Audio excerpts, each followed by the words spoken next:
President Obama delivered his final State of the Union address last night. He touched on a number of things he'd like to get done before he leaves office, from criminal justice reform to prescription drug abuse to protecting kids from gun violence.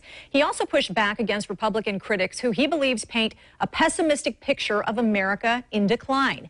Joining us this morning is UNF political science professor Dr. Matt Corrigan. Good morning to you. Morning, Stacey. The President Obama that we saw who stepped to the podium last night was relaxed at first, was comfortable, but he did also push back against Republican critics who he believes paint a pessimistic picture of America. And a lot of people believe that the president may be out of touch. What was your takeaway from it? Yeah, that's a really interesting point, because I think the most successful Republican politician of recent times has been Ronald Reagan.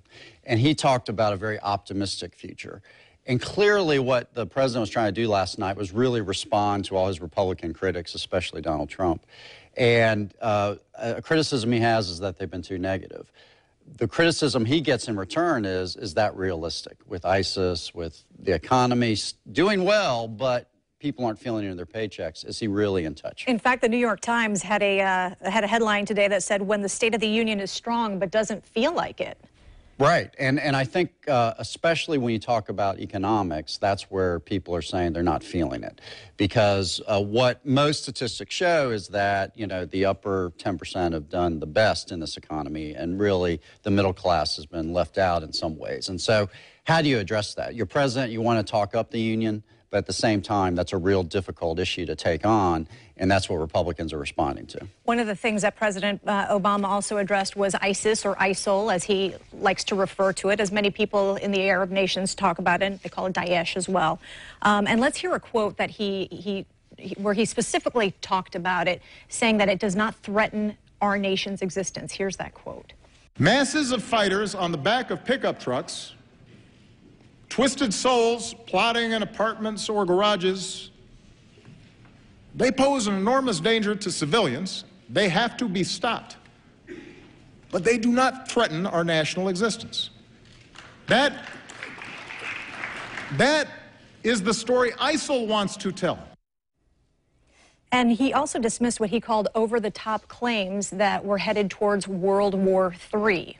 So what's he trying to do there? Because a lot of people in our country and around the world feel like what ISIS is doing is sowing the seeds of a greater conflict. Yeah, I think the point he's trying to make is that individual terrorists don't threaten the national fabric. And it's a legitimate point, but people are concerned. And another thing you have to look at is, what if those terrorist groups got their hands on more lethal weapons? And that's a great concern.